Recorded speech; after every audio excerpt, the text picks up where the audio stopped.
Welcome back to my channel. Happy Canada Day to all. It's July 1st, 2026. At hindi po namasyal ang lola nyo bagkos ako po ay nagluto ng biko. At tinry ko po ito sa base sa pag-aalaala ko dun sa pagluluto ng nanay ko. Pero I'm not sure kung tatama to sa panlasa ng mga anak ko. Kasi alam nyo na, kanya-kanyang panlasa yan. No? Hindi ko na po step by step, pero papakita ko sa inyo yung finished product. Yan po yun. Iniluto ko po siya sa isang, non-stick pan. At nakagawa po ako ng latek. Ayan po yung latek. At may konting oil, coconut oil. Yan po yung aking nagawa. Ito po yung finished product. Pakikita nyo doon sa dulo. Meron pa siyang yung pandan leaves. Nahirapan ako kasi frozen yung pandan leaves. Bago na kumulo na yung ito yung pinaggawan ko ng ng matamis na sugar, yung inano ko muna, pinakuluan ko, hindi ko pa nahuhugasan yan na. So, ito po yung finished product.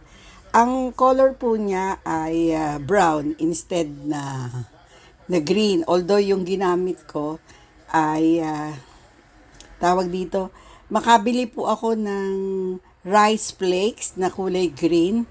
Kung sa atin po tawag doon ay pinipig, no? So isang supot lang po yung nilagay ko para medyo kumunat. Pagkatapos ang ginamit ko ay 4 cups ng malagkit or sweet rice, what's that, Papa? Sticky rice, no? 4 cups, 4 cups ng sticky rice, sinugasa ko 3 times, and then instead na lagyan siya ng 4 cups of water. Ang ginawa ko po, 3 cups of water lang and a pinch of salt. Kasi, iniisip ko, lalagyan ko pa siya ng gata, baka masyadong magtubig. No? So, ginamit ko ay 4 na can na gata. Plus 1 can of gata to make this latik. Ang sarap ng latik actually. Masarap papakin. Hindi na, parang sa akin, ayoko na nga siyang i-mix dito sa, doon sa ibabaw, yung pang-garnish. Ang hindi ko lang po alam gawin ay yung tawag dito, yung bang nakikita ko sa mga nagtitinda ng biko, yung makapal na matamis sa ibabaw. May mga suggested how to do it doon sa YouTube. Gusto kong sundan, pero hintayin ko muna yung anak ko kasi baka mas alam niya. Kasi yung nakita ko doon, ilalagay ito sa isang pan, pagkatapos ilalagay mo yung condensed milk and then i-bake mo. Medyo hindi ako marunong masyado gumamit ng aming oven, no? Hindi ko gustong i-attempt. Although madali yung instruction dito, how to do it, how to set up. Parang mas confident ako pag yung anak ko ang gagawa. Kasi nung panahon namin, wala namang oven. Ang nanay ko ay kawali lang. Tsaka kaldero, kung saan nilalaga, sinasaing yung walagkit. Kaya, mas convenient sa akin yung gawin, yung nakalakihan kong gawin. Kaya nga, ito yung, papakita ko pala yun sa inyo yung finished product. At hindi ko na muna siya ilalagay sa pagka siguro, anyway, non-stick naman to, kahit late ko na siyang ilagay sa container. Kasi, patitikman ko pa dun sa anak ko dahil ako, basically, medyo ang aking panlasa ay blunt, no? Hindi siya masyadong, tawag sa akin, yung matamis na sa akin, hindi pa matamis sa mga anak ko. So, hindi ko muna tatanggalin kasi hihintayin ko silang maglasa bago ko i-finalize. At kung gusto nilang i-bake uli, sana i-bake, no? I-bake kasi mas makunat, no? Yun yung yung inaasahan ko. But I don't know how kasi July 1st gusto din nilang lumabas at makita yung fireworks. Kasi ganito sa Canada eh. May mga fireworks, no? Yung iba nag-start na kahapon ng kagabi na madaling araw yung fireworks kasi talagang parang special day, 159 years na ang Canada ngayon. At sa awa ng Diyos ay pa rin kami kahit sinasabi na recession na daw kami. Kaming mga retirees, hindi namin masyadong nararamdaman yon. Ako, this is based on my opinion kasi nga, hindi naman kami umuupa ng asawa ko. Pero siguro kung kami uupa, mapipil namin yung tightness of the budget considering napakamahal ang bilihin. No? Kung ang aming pension ay ganito lang kalaki at ganito ang mga expenses, syempre, mararamdaman namin mag-asawa.